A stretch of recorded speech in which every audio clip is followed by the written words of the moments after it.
안녕하세요 여러분. 들어봤나율 공포라디오 김나율입니다. 네, 오늘도 카페에 제보해주신 사연을 가져왔는데요. 치즈맛 교과서님의 두 번째 사연입니다. 지금부터 제가 치즈맛 교과서님이 되어서 사연을 읽어드리도록 할게요.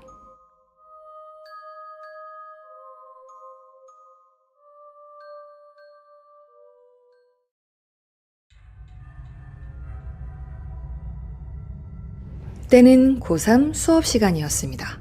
중간고사가 얼마 남지 않아서 수업을 열심히 듣고 있었는데 너무 졸리더라고요. 잠깐만 눈 좀 붙이자 해서 책상에 엎드려서 쪽잠을 청했습니다. 당시 저는 운동장이 보이는 창가 바로 옆줄 자리에 앉아 있었고 책상에 엎드려 창가를 향해 얼굴을 돌리고 오른팔을 베개 삼아 쪽잠을 잤습니다. 한 10분쯤 지났을까요? 팔도 저리고 이제 일어나야겠다 하는데 그때 가위에 눌렸습니다. 여전히 목소리는 안 나왔고요. 눈은 떠지더라고요. 나 가위 눌렸구나 해서 주기도문을 속으로 읊고 있었죠. 그런데 어디선가 똑똑 소리가 나기 시작했습니다. 처음엔 선생님이 날 깨우시려고 책상을 두드리시나 보다 했는데 그러면 뭔가 두드리는 느낌도 같이 나야 하잖아요.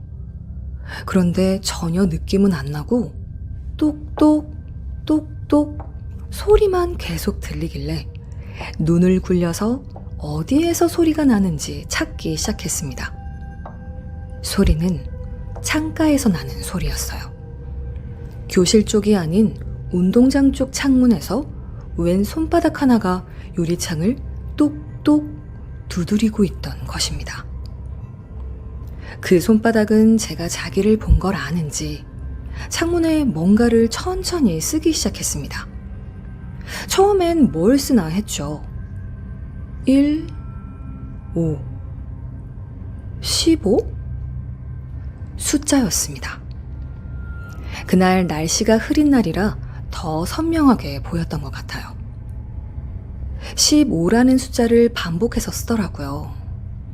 한 5번 정도 쓰더니만 손바닥은 이내 사라졌고 제 가위도 풀렸습니다. 15라는 숫자가 뭔지 감도 안 잡히고 그냥 별다른 거 없이 가위에 풀린 것에 감사하며 점심도 맛있게 먹었고 그날 하루는 그렇게 지나갔습니다. 다음날 저는 같은 반 친구가 등굣길에 사고가 나서 병원에 실려갔다는 소식을 듣게 됐어요. 다행히 생명에는 지장이 없다고 담임 선생님이 아침 조회 시간에 그러시더라고요. 그렇게 친구의 사고 소식 후 조회는 끝이 났습니다. 1교시 시작 전에 휴대폰을 제출했어야 했는데 휴대폰 걷는 담당이 저였거든요. 막 애들한테 휴대폰 달라고 휴대폰 넣는 가방 들고 다니면서 걷고 있던 중 그때 15번이 오늘 사고를 당한 친구의 학급 번호였다는 것을 깨달았죠. 소름이 쫙 돋았습니다. 기분이 묘하긴 했지만 우연이겠거니 좋게 생각하고 수업을 듣고 있다가 또 졸리길래 어제와 똑같은 자세로 잠을 자게 됐죠. 그런데 또다시 가위에 눌렸고 똑똑 하는 소리에 눈을 떴는데 또 그 손바닥이 있는 겁니다. 이번에도 그 손바닥은 뭔가를 쓰기 시작했습니다. 8번? 곧 손바닥은 사라졌고 다시 가위에서 풀렸습니다. 쉬는 시간 종이 울리고 마침 학급 번호 8번이 제 친구였기 때문에 8번아, 나 방금 수업 시간에 가위 눌렸었다? 무슨 말도 안 되는 소리냐고 생각할 수 있지만 이러면서 어제 가위에 눌렸었던 이야기, 오늘 아침 사고를 당한 친구 이야기를 했는데 이야기를 듣던 친구는 멍멍이 소리 그만하고 매점이나 가자고 하더라고요.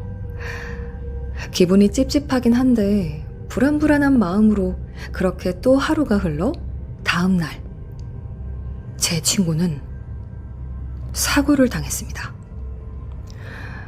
너무 무서워진 저는 학교 야자도 빼고 평소 다니던 교회 목사님을 찾아가서 그간 있었던 일을 말했습니다.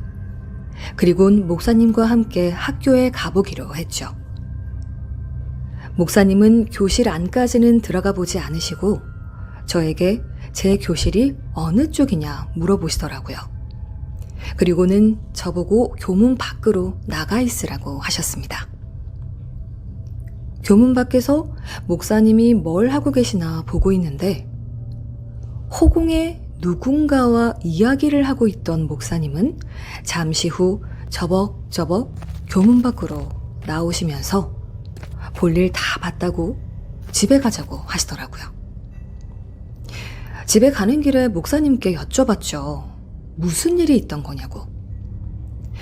저에게 말씀하시길 목사님 본인은 평소에도 귀신을 볼 수 있고 학교 운동장에서 교실 쪽을 보는데 한 5살 정도 되어 보이는 남자 꼬마애가 창가에 앉아 있었다고 하시더라고요.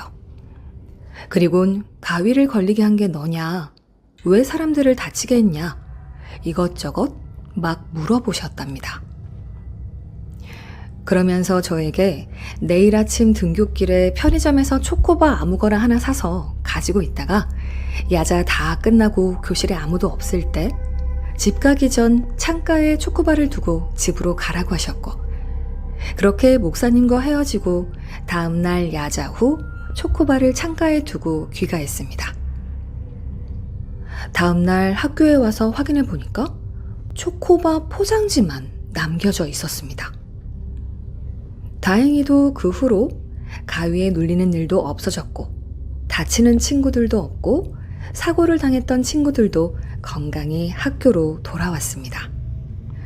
얼마 후 주말에 교회에서 목사님을 만나서 여쭤보니까 아기가 심술 부렸던 거라고, 초코바가 먹고 싶었는데 구할 수 없으니까 괜히 심술 부린 거라고 그러시더라고요.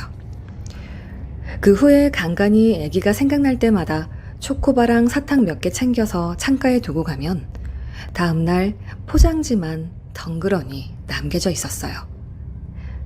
그 이후로 아무런 사건 사고 없이 고등학교를 졸업할 수 있었습니다.